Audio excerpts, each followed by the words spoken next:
नाई को बाल काटते समय आई जोर की छींक। यह कहानी एक छोटे से गांव के नाई किशन की है, जो अपने काम के प्रति बहुत ही समर्पित और मेहनती है। किशन का नाई का काम केवल रोजी रोटी का साधन नहीं था, बल्कि उसके जीवन का एक महत्वपूर्ण हिस्सा बन चुका था। गांव के लोग उसकी कारीगरी की तारीफ करते नहीं थकते थे और उसकी दुकान पर हमेशा ग्राहकों की भीड़ लगी रहती थी। लेकिन एक दिन उसके जीवन में ऐसा कुछ हुआ जो उसकी जिंदगी में एक नया मोड़ लेकर आया। किशन गांव के एक साधारण परिवार से था। उसके पिता भी नाई का काम करते थे और उन्होंने ही किशन को यह हुनर सिखाया था। किशन अपने पिता का नाम रोशन करने के लिए हर दिन कड़ी मेहनत करता था।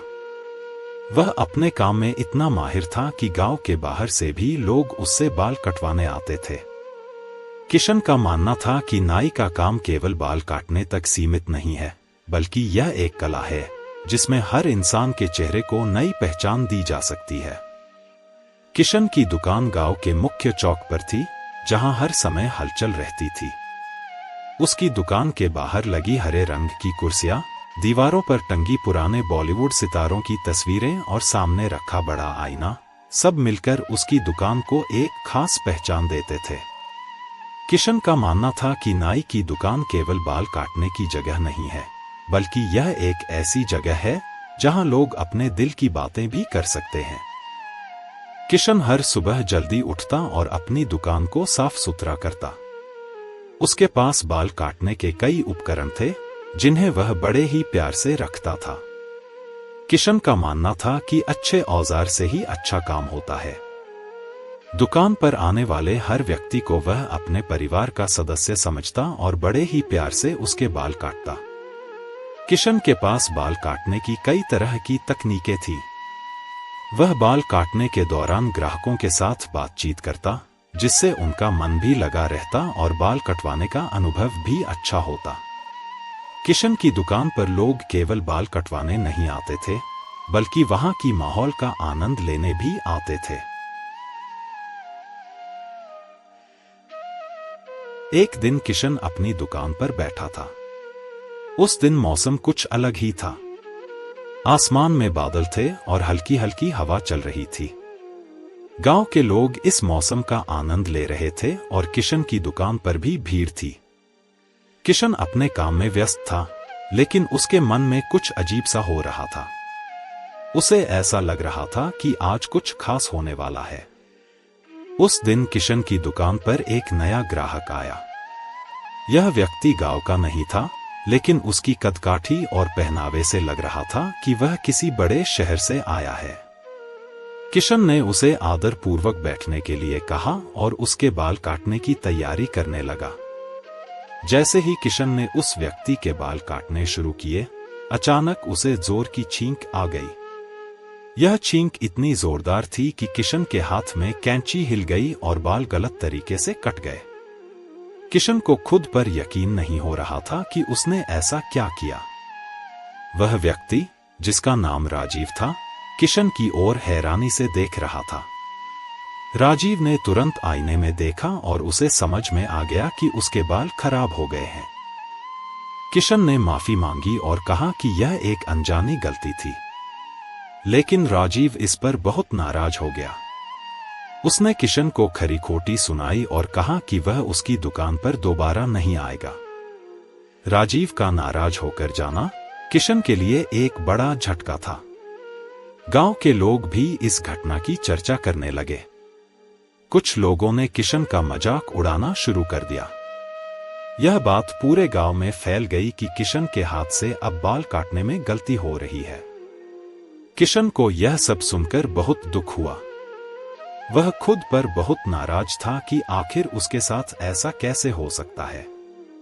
उसने बहुत कोशिश की कि उस दिन की घटना को भूल जाए, लेकिन हर बार वह उसे याद आ जाती। किशन का आत्मविश्वास टूटने लगा था और उसका काम पर से ध्यान हटने लगा था। उस दिन के बाद से किशन के पास आने वाले ग्राहकों की संख्या कम होने लगी। लोग अब उससे बाल कटवाने से कतराने लगे थे। किशन का आत्मविश्वास पूरी तरह से डगमगा गया था। वह अब बाल काटने के लिए तैयार होने में भी संकोच करने लगा था। किशन के जीवन में इस घटना का बहुत बड़ा असर पड़ा। वह अब अपनी दुकान पर ज्यादा समय नहीं बिताता था।